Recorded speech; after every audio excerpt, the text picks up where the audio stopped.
maybe the start that you would like, but I imagine you also like the response from the guys.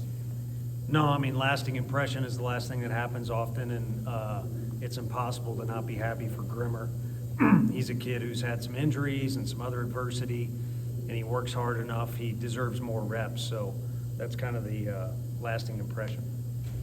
How important was what Dylan did to kind of set it all in there? Yeah, that was, a little bit of a stress reliever as far as, where you're at in the game. You anticipate coming back home and taking control of the game, and it wasn't there. So it certainly calmed the storm, and he gave us more outs than we expected.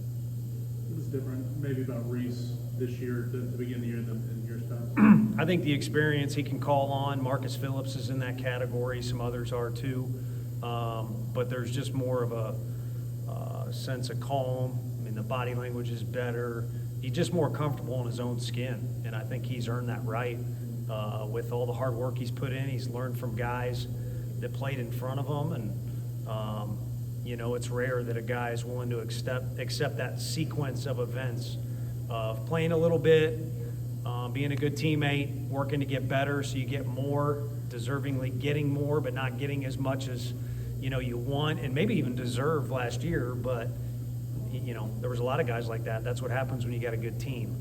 And now his time has arrived, and he's taken advantage of it. And I think he's more relaxed and having fun at the ballpark. What's going through your head when you see Hunter crash into the wall again?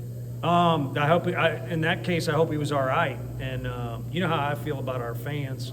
I wouldn't be standing here if I didn't think they were A+ and arguably the best in the country. But I think next time the guy risks his whole face running into the wall, it'd be good if he'd get a good ovation that next at bat.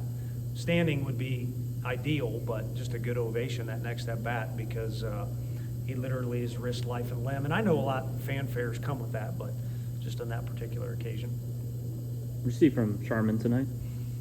He, according to one of the coaches in the dugout, he threw his first fastball of the year, and that's a little bit of a smart aleck comment, but we know he's capable of more than what he's done. And he showed flashes of it tonight, especially when he kind of settled in. And you can't wait for the game to give you permission to be confident.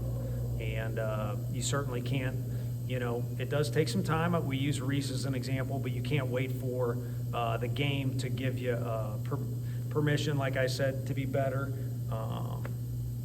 So anyway, he did a good job. Why does this team have a knack for grand slams? I guess similar to last year's team at an even higher rate. Well, you got to get on base, that's for sure. And then I think, in a case like tonight, there's a guy that's eager to come off the bench and, get in the game. And, if Dean hits a ball fair, it's a decent chance he doesn't even get to hit. So sometimes it's that 1-2, that's taking place for some guys off the bench, because there's been a lot of guys off the bench that have done that. But again, I think you got to get on base. And you guys, rightfully so, kind of brought up walks earlier in the year, and then ironically the next game we chased a bunch of pitches, or I forget what happened. But there's no one strategy at the plate: get a walk, get a homer. It's just guys grinding out at bats for each other. Do you have a plan for pitching tomorrow? And is AJ maybe in that plan? No, he's not. But I can tell you tonight didn't go to plan, and that is a huge kudos to Radford. We could have played better defense, but even having said that, they battled some 2-strike pitches. They took good swings without Hunter's catch. We might still be playing. So credit to them, but it certainly derailed what our ideal plan A of today and tomorrow was. So I don't necessarily know who will start, but we're going to need all hands on deck. Xavier is always good. They're well coached. Those guys work their butt off, recruiting and coaching. And I looked at their schedule. I don't know why I did. I told our team that schedule's ridiculous. I mean, they've probably played the hardest schedule in the country, especially if you count what they got this week. What do you see from Dean right now that's maybe leading to some inaccurate throws?